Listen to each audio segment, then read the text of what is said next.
중요한 거는 지금 조선주 같은 경우는 사실상 가격으로 보면 비쌉니다. 근데 이제 모멘텀이 있죠. 그리고 오히려 정보채 쪽은 한번 이제 올려쳐서 기대감 요인들이 반영이 됐고, 나머지는 아직까지 좀 명확하지 않은 것 같으니 명확한 방향은 이유가 저는 나타날 가능성이 좀 높지 않을까.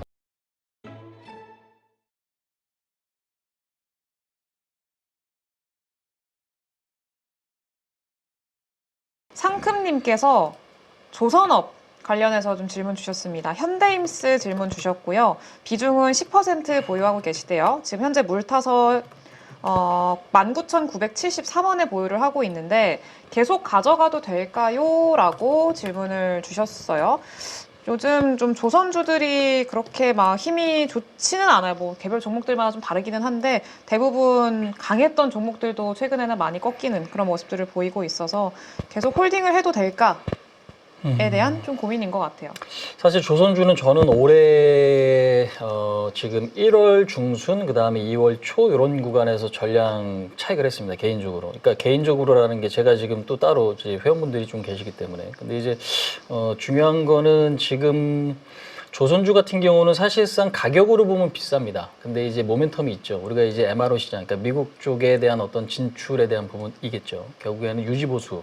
그러니까 그 부분이 지금 하나오션에서 지금 호재를 좀 작용을 했고, 그러면서 방산업 쪽으로 또 편입이 되면서 최근에 이제 수주 공시도 좀 많아지고 있죠. 당연히 수주가 늘어나면서 당연히 이제 주가가 또 어느 정도 좀 받쳐지는 모습들이 좀 나오긴 하는데, 사실상 그런 것들이 반영되지 않은 시세는 아닌 것 같아요. 그래서 이게 정확하게 얼마만큼 더 확인이 조금 필요한지는 저는 좀 추세를 좀 봐야 된다고 생각을 하지만, 결국에는 호재거리가 최근에 뜨고 있음에도 주가가 못 가는 거는 리스크가 될 수 있다라고 생각을 합니다. 물론 이게 중간에 흐름 자체가 좀 바뀌어질 수도 있을 것 같아요. 그래서 가격 논리로 조선주를 봐야 되냐, 아니면 이제 모멘텀으로 우리가 좀 봐야 되냐, 이제 그런 것들이 좀 고민스럽긴 합니다. 근데 이제 뭐 현대중공업이나 지금은 대장 이제 하나오션이죠.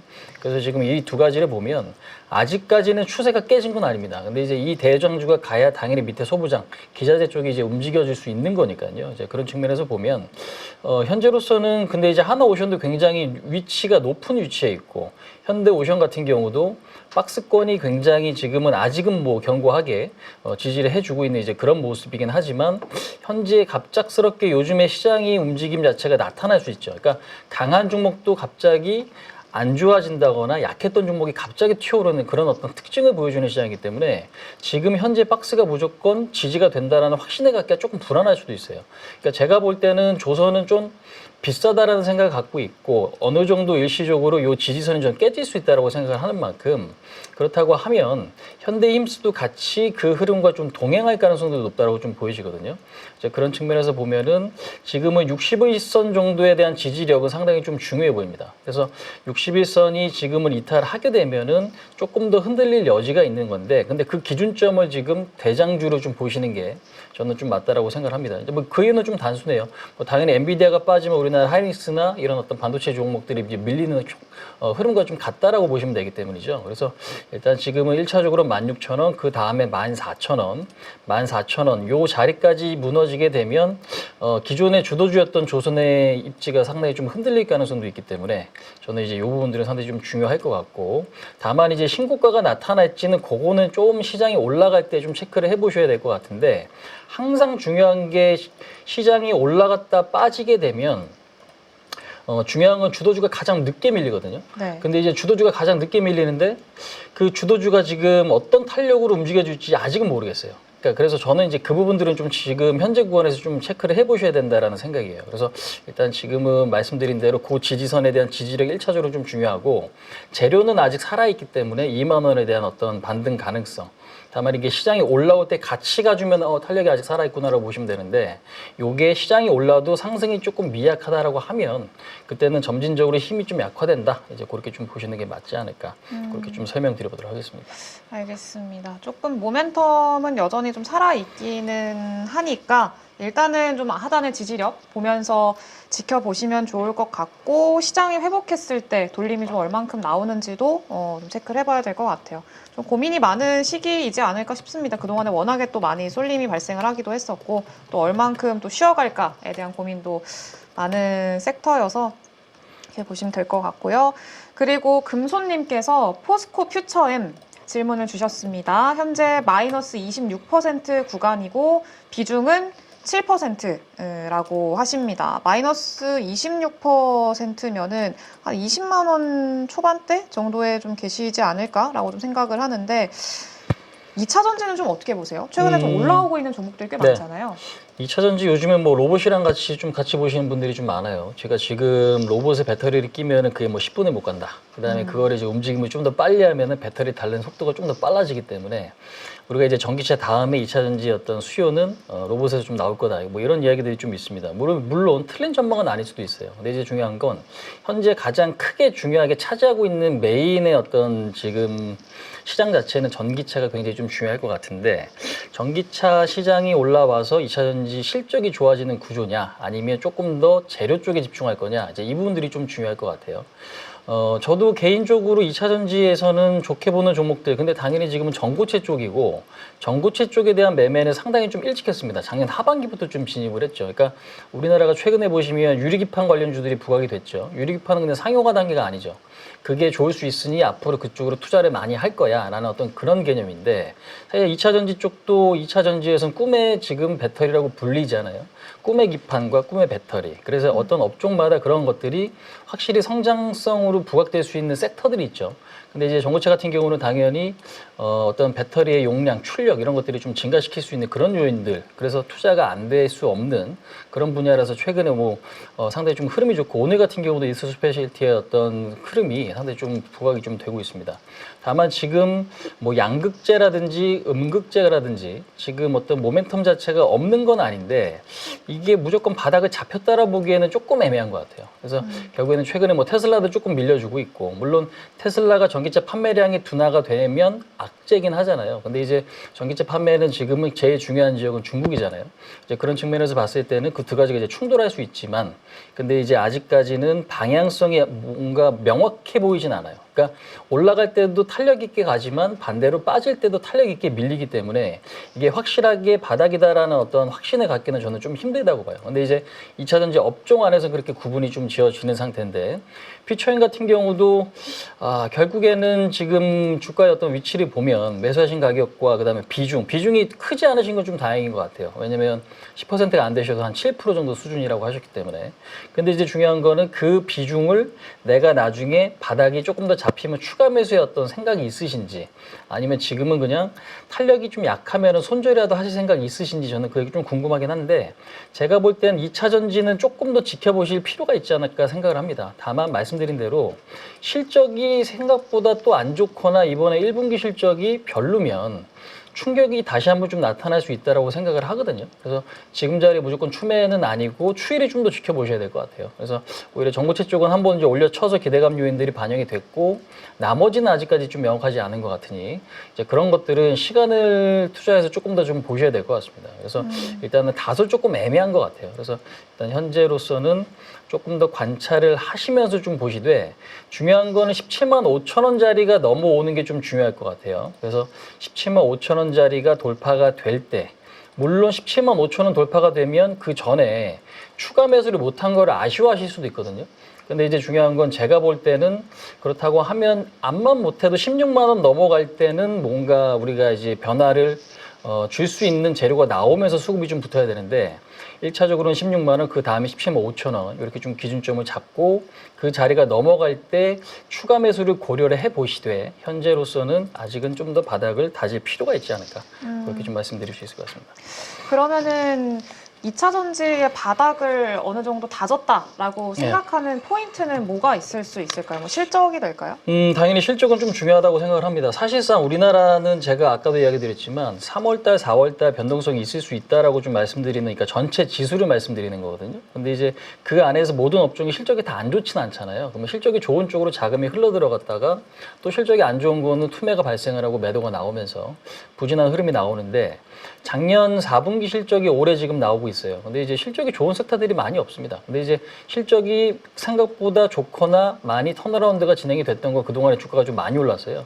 그런 측면에서 보면 사실상 1분기 실적이 굉장히 좀 중요할 것 같아요. 그러니까 1분기 실적이 작년보다 조금 개선의 여지나 이런 것들이 아니면 매출액이라도 증가되지 못한다고 했을 때는 시장은 좀 다시 한번 출렁일 가능성이 높다라고 보기 때문에 그렇게 오랜 시간은 걸리지는 않을 것 같습니다. 그래서 실적 추이를 체크하는 게 굉장히 좀 중요하고 근데 이제 우리가 이제 이 보통 2차 전지의 실적이 좋은 거 그러니까 2차 전지 실적을 예상을 할 때 수출 동향을 보신다거나 아니면 뭐 니켈이나 리튬 가격이나 이런 것 좀 많이 체크하신단 말이에요. 네. 근데 이제 그런 가격이 지금 최근에도 계속 좀 밀리고 있거든요. 그래서 그런 측면에서 보면은 그런 어떤 상품 가격들이 올라오는 것들 또는 수출 동향이 어느 정도 물량이 올라오거나 유지되는 것들 그런 것들로 좀 추정을 해보실 수가 있기 때문에 그런 것들을 좀 같이 체크하시면서 보시면 좀 좋을 것 같다. 그래서 명확한 방향은 1분기 실적 발표 이후가 저는 나타날 가능성이 좀 높지 않을까 그렇게 말씀드릴 수 있을 것 같습니다. 알겠습니다. 확실한 거는 그래도 데이터를 좀 확인을 하고 가자 이렇게 말씀을 해주셨고요. 그리고 또 조선이랑 비슷하게 방산주 쪽도 고민이 좀 많으신 것 같아요. 통통이님께서 LIG 넥스원하고 하나 에어로스페이스를 들고 있다고 하세요. 비중은 총 25% 정도고 5% 정도 손실 구간이라고 하십니다. 지금 구간에서 어떻게 대응을 해야 될지 좀 고민이라고 좀 하시는데 방산주들은 좀 어떻게 생각을 해요? 추가 매수 관점으로 보세요? 아니면은 좀 뭐 조금 더 밀리면 뭐 덜어내고 다시 잡자 뭐 이런 관점으로 보시나요?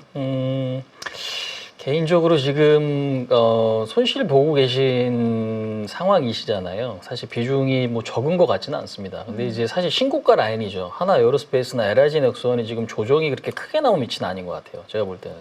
21선도 양 두 종목 모두 건드리지 않았습니다. 근데 아직 마이너스라는 거는 좀 추격 매수를 고점에서 좀 많이 좀 진행이 시켜지신 것 같습니다.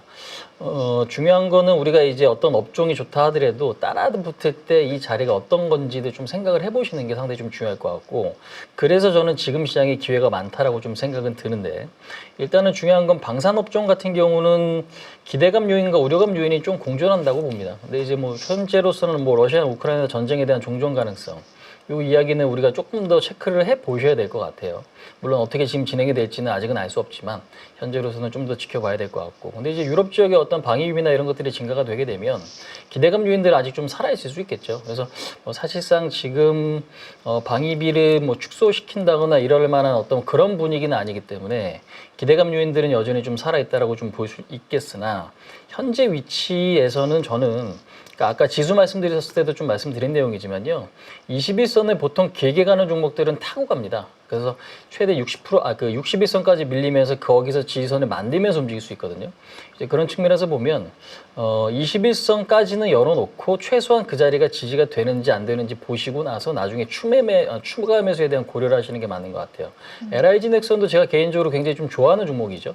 아무래도 우리나라 뭐 유도 미사일이라든지 어떤 미사일과 연관되어 있는 기업 중에서는 단연코 최고의 지금 종목이기 때문에 현재로서 미국 같은 경우도 동맹국에 이제 그런 요청을 했습니다. 어떤 이제 방어용 미사일에 대한 어떤 투자라는 이런 것들에 대한 이야기가 좀 나온 부분들이 있어요. 이제 그런 측면에 보면 한국판 사드에 대한 어떤 기대감들도 여전히 좀 유효할 거고 얼마 전에 이제 국군의 날에서도 이제 뭐 현무라든지 이런 어떤 미사일도 보셨겠지만 계속 미사일에 대한 수요는 우리나라 내부적으로도 증가할 수밖에 없고 그다음에 수출도 지금 진행이 되는 이제 그런 상태에서 모멘텀은 지속될 수 있다라고 좀 생각을 합니다. 근데 이제 주가가 많이 올랐고 21선 부근까지도 아직 쉬진 않았기 때문에 조금 더 여유를 갖고 좀 지켜보시는 게 좀 맞지 않을까 그렇게 좀 생각을 합니다. 그래서 61선까지는 밀릴 수는 있을 것 같아요.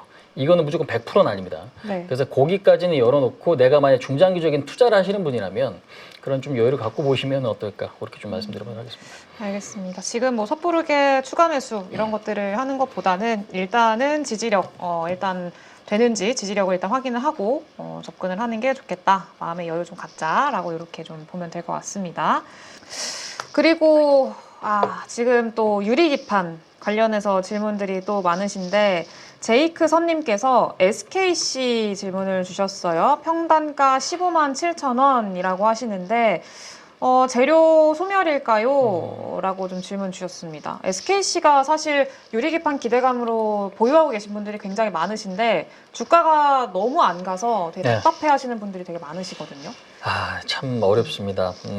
우리가 지금 그런 게 좀 있어요. 그러니까 현재 꿈을 먹고 사는 애들 같은 경우는 시장 분위기가 굉장히 좀 중요합니다. 그러니까 돈이 어떻게 돌 거냐, 이제 이 부분들이 좀 중요한데, 사실상 지금 시장에서는 돈이 좀 이탈을 하고 있죠. 국장에서도. 근데 이제 물론 엄청나게 많은 상황은 아니고, 근데 우리가 아셔야 될 게 뭐냐면, 유리기판은 사실상 AI 쪽이잖아요. 우리가 이제 요즘엔 AI 소프트웨어, AI 하드웨어. 근데 AI 하드웨어로 설명할 때 그 안에 반도체가 들어 있습니다.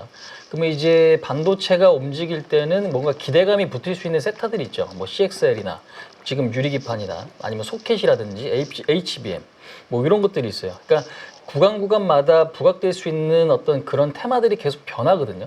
근데 이제 유리기판 같은 경우도 결국에는 반도체 일부의 어떤 소재가 될 수 있는 이제 그런 부분인데, 엔비디아가 못 가고 하이닉스가 못 가면은 SKC 혼자만 올라가기가 굉장히 좀 어려워요. 그래서 그런 어떤 구조들이 지금은 굉장히 좀 중요합니다. 그래서 결국엔 지금은 뭐 AI 관련주가 못 가면 뭐 전력 인프라도 못 가고 원전도 빠지고 그런 것들로 파생되는 것처럼 굉장히 중요한 건 이제 그 부분이죠. 그래서 두 가지가 좀 같이 있죠. 얘 같은 경우는 동박 쪽이랑 그다음에 유리기판인데, 최근에는 그래도 유리기판 모멘텀으로 주가는 좀 많이 올라오긴 했어요. 근데 이제 이게 주가가 오르지 않았다라고 판단해야 될 거냐, 요 부분들이 굉장히 좀 중요한 것 같은데, 제가 볼 때는 오늘 같은 경우도 흐름이 전저점을 일단 이탈시켰단 말이에요. 근데 이제 추세 자체는 아직은 완벽하게 추세가 깨졌다, 기대감 요인들이 사라졌다라고 보기는 어렵지만, 지금 시장에서는 지금 현재 엔비디아의 어떤 그러니까 엔비디아의 수요 자체를 딥시크가 지금 출현하고 R1이 지금 탄생함으로써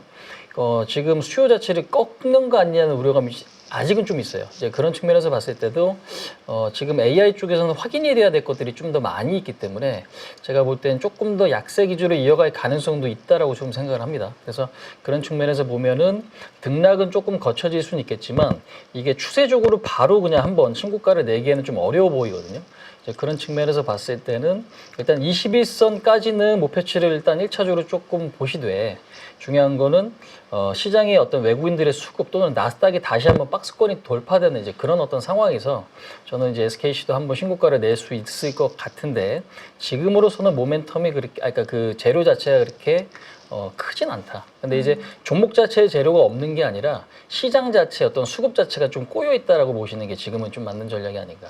그래서 지지 라인은 결국엔 그어드린 대로 11만 8천 원짜리, 그 다음 1차 저항은 21선, 그 다음은 지금 17만 원, 16만 원, 그 두 가지 구간으로 좀 설정하시면 좀 좋을 것 같습니다.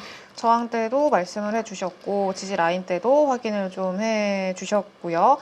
일단은 그래도 모멘텀이 좀 있기는 하니까 뭐 중요한 자리, 가격권 오기 전까지는 그래도 일단 좀 지켜보시면 좋을 것 같습니다.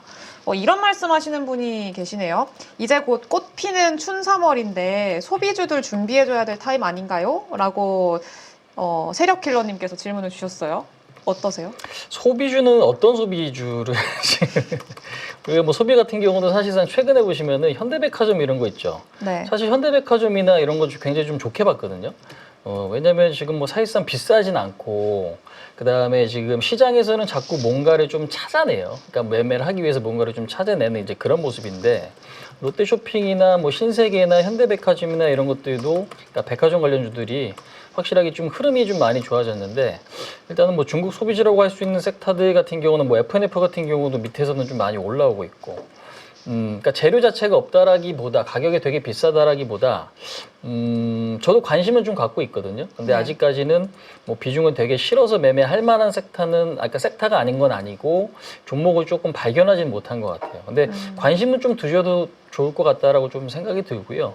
오히려 이제 최근에 뭐 금리 인하가 좀 진행이 되고 있긴 하기 때문에, 그 부분도 조금씩은 기대감으로 야금야금은 좀 올라오기 때문에 좋은 어떤 그거 판단이신 것 같아요. 다만 이거를 내가 목표치를 얼마만큼 잡고 매매할 거냐로 보면은 그 탄력도적인 측면에서 아직은 조금 아쉬운 업종 중에 하나가 아닐까, 그렇게 좀 생각을 하고 있습니다.